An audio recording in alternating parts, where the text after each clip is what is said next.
Okay, so today in the R&D lab, we are mixing up a small batch of our water clear WC782. This is a very clear, rigid urethane that has about a 15-minute working time. So what we're going to be doing today is showing the vacuum degassing process.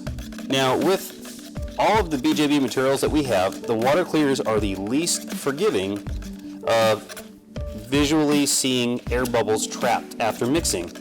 When you mix any two-part material, an A and B, invariably you will mix in air bubbles.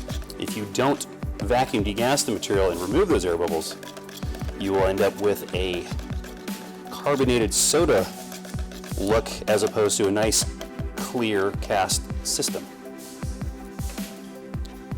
All right, so we've got our mixed material ready to put in the vacuum chamber.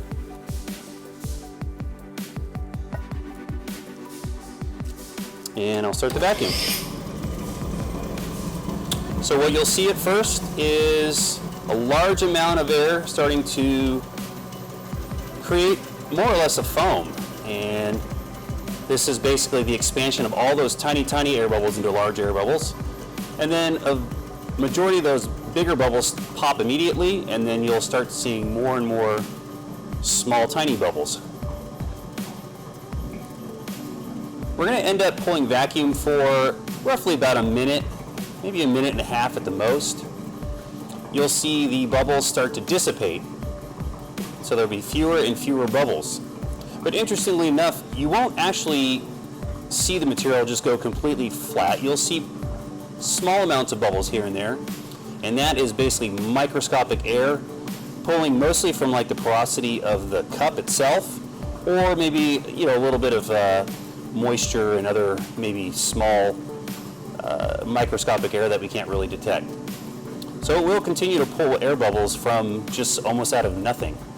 We won't pull vacuum until we see absolutely nothing, because then the material will eventually just go off and gel in the thing.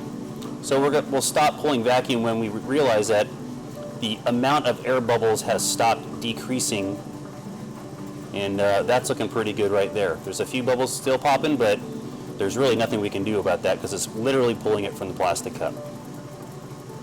And we're at about 29 inches of mercury. All right, I'm going to turn off the pump here. Slowly let the air back in, and you'll see any of those small bubbles you saw magically disappear. Okay, so now we have our clear urethane that has been vacuum degassed, and we're going to pour it into our mold. The technique to pouring this is to try to limit the amount of air that we might accidentally introduce as the material flows. If we get too aggressive or pour it too fast or pour it from too high, you will invariably cause a turbulence, and you'll see some air bubbles kind of form just from that. Okay, and on this last pour, this mixture has literally just been mixed in the cup and not degassed. And we're going to show the difference between a pour that has been vacuum degassed properly and one that has had no vacuum degassing on. And you'll see the huge difference in the amount of air trapped in the materials. Okay, so we've allowed these two water clear castings to cure overnight, and we're going to show the demold process here. So the first one we're going to demold is the face that we actually did pull vacuum on the mixed material. So there's the first one. It's beautiful looking, no air bubbles. And then this is the second casting with the material just mixed and poured with no vacuum degassing on it. So let me pop this out. All right, and this one is loaded with air bubbles. So basically, you can see that pulling a vacuum clearly makes a huge difference, and not pulling vacuum, this is basically the look you're going to expect. Now, another option for this is obviously comes into the casting process is potentially pressure casting. So what that does is, instead of actually extracting the air bubbles out, like this process here, vacuum degassing, you would put it into a pressure tank, and the pressure would squeeze the bubbles down, so in theory, they'd be so small they wouldn't be visible anymore. But the problem is sometimes pressure doesn't get all of the bubbles. It does a pretty good job.